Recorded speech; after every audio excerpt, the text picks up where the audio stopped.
అస్సలాము అలైకుం వరహమతుల్లాహి వబర్కాతుహు. Hi hello welcome to my channel అండి. ఈరోజైతే ఇంకా ఫాస్ట్గా పని అంతా చేసేసాను అనమాట. మొత్తానికి స్టవ్ శుభ్రం అయిపోయింది. ఇవి టైల్స్లు కూడా నేను వీక్లీలో ఒకసారి కంపల్సరీ వాష్ చేస్తానమాట. మనం ఏదైనా వండుకున్నప్పుడు తుల్లు పడిపోతుంది కదా టైల్స్ మీద, అందుకనేసి ఎప్పటికప్పుడు క్లీన్ చేసేస్తాను.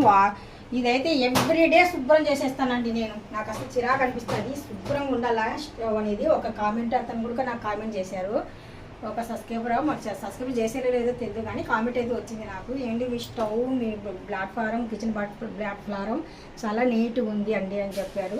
నేను ప్రతి ఒక్కరోజు కాదు, నేను ప్రతిరోజు ఇలాగే పెట్టుకుంటాను. ఇలా పెట్టుకుంటేనే నాకు వంట చేయాలనిపిస్తుంది. ఇప్పుడు గిన్నెలు ఇప్పుడు తోమేసి మొత్తము ఆరబెట్టేసి స్టాండ్లో మొత్తానికి సర్దేశాను అనమాట. చూడండి మా వంటగది ఇలా ఉంటుంది. ఫ్లోర్ అయితే ఇంకా సూపర్గా ఉంటుంది అబ్బా. ఇది గ్రానైట్, ఈ ఫ్లోర్ వచ్చేసి గ్రానైట్ అంటారు. ఈ గ్రానైట్ మాత్రము శుభ్రంగా వాటర్ వేసి ఇలాగ బాగా లైజర్ వేసి శుభ్రంగా కడుగులో పెట్టేశానండి. మొత్తానికి అయిపోయింది. మా యూకి బేట చూడండి, కొద్దిగా ఫుడ్ ఉంటే కనుక తినేసి పడుకున్నాడు హ్యాపీగా. వాడు హ్యాపీ లైఫ్ వాడిది అసలు. రేయో అయితే ఇంకా బయటికి వెళ్ళాడు ఎంజాయ్ చేయడానికి. వాడికి ఒట్లో బాగాలేదు అయినా సరే ఎంజాయ్ చేసి వస్తాడు వాడు. ఫ్లోర్ చూడండి, ఫస్ట్ ఫ్లోర్ అయితే ఇంకా ఎలా ఉంటుందంటే క్లీన్గా ఉంటుంది అసలు. మా ఇల్లు ఎవరైనా మా ఇంటికి వచ్చినా కానీ సరే అలా చల్లబుడుకు ఉంటుంది. ఫ్లోర్ అయితే ఇంకా గ్రానైట్ కదా, ఇది మందం ఉంటుంది బాగా.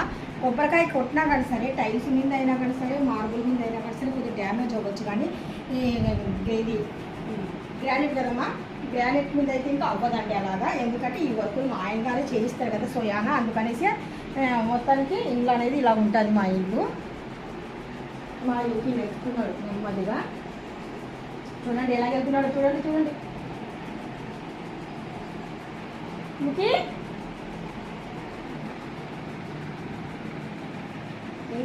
మా గోడలకి మాత్రం పిల్లలు అలా ఇలాగ రుద్దేటోళ్ళు అయితే ఎవరు లేరు. పెన్నులు తీసుకొని రాసేటోళ్ళు కూడా ఎవరు లేరు. క్లీన్ ఉంటాయి గోడలు కూడా.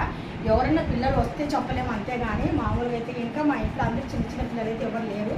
సామాన్యంగా ఒక రేయో ఒక యూకి తప్ప ఎవరు లేరు. అందరూ పెద్ద పిల్లలే, అంటే కొద్దిగా బాగా జ్ఞానం ఉన్న పిల్లలే అనమాట. చూస్తున్నారు కదా, ఇప్పటికి నా పని అనేది అయిపోయిందని చూపిస్తున్నాను అనమాట. ఫ్లోర్ అయిపోయింది, చూడటము అంతా అయిపోయింది. ఇక్కడ చూస్తే మా చిన్నప్పుడు చదువుకుంటున్నాడు జస్ట్. ఈ వీడియో మీకు నచ్చినట్టుగా అయితే ఒక్క లైక్ చేయండి, షేర్ చేయండి, కామెంట్ చేయండి, సబ్స్క్రైబ్ చేసి వెళ్ళండి. బాయ్ బాయ్, సీ యూ, అల్లా హాఫీజ్.